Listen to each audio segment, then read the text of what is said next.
Hey guys, and welcome to today's video on my favorite page style number 18.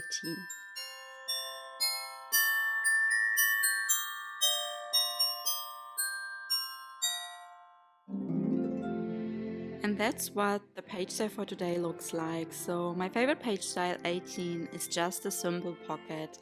And you could of course also add this pocket on the bottom of your page. But for my Advent calendar album, I decided to place it on the side.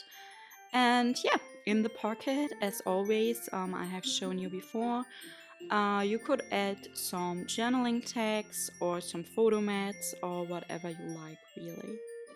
So it's of course a very simple page style, and because of that, the tutorial for today is also going to be a very quick one.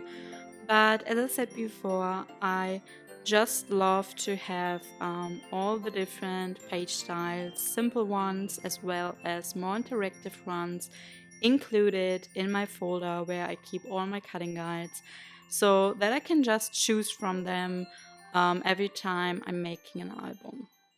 Then we need to attach tape right next to the scoring lines, and I actually like to use 3/8 of an inch score tape for this. And after attaching our tape, we want to cut off the corners of the little flaps we created with scoring. So for this, I like to turn around my cardstock and then I get my small scissors and I just cut at an angle right next to the scoring lines. And just make sure that you don't accidentally cut into the scoring lines, but just next to them. Once you have cut off the corners, you can go ahead and actually fold up the little flaps we created.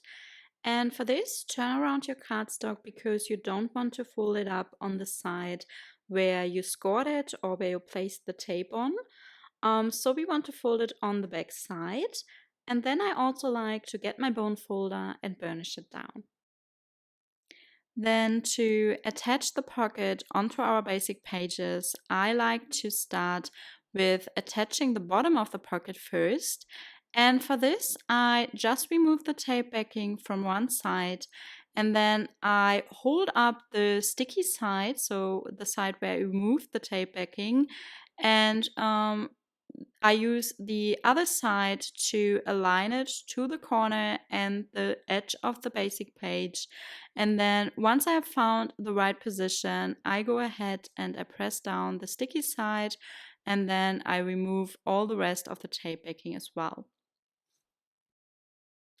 Now, what I like to include when I make pockets is I like to use my notch punch and just place a notch into the pocket opening.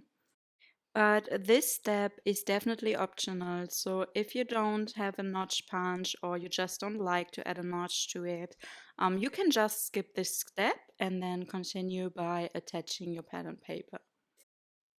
But if you want to include the notch, you would just slide your notch punch into the pocket and then get your pattern paper for cardstock element A and also slide it under the notch punch, but don't attach it to the cardstock element A yet.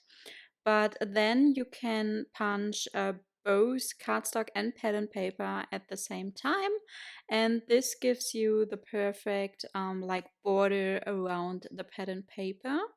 So then you can get some red glue again and just attach your pattern paper A onto your cardstock element A.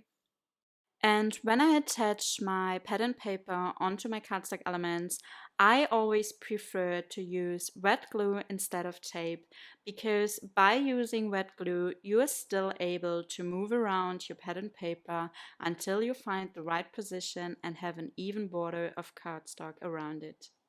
And because I noticed that I used a little bit too much glue, I got my glue eraser and I just removed all the glue marks on the border.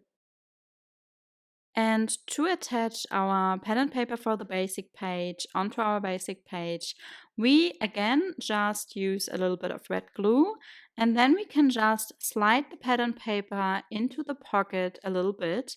And that's actually why we wouldn't need the pen and paper to be in size 8 by 8 inches to cover the basic page completely. But we just used 8 by 5 inches. So yeah, that's it for today's video, and I hope that you enjoyed watching it. If you did so, please give it a thumbs up, and also I would love to get your feedback in the comments down below. So if you have any question, you could also leave it in the comments, and then see you in my next video. Bye!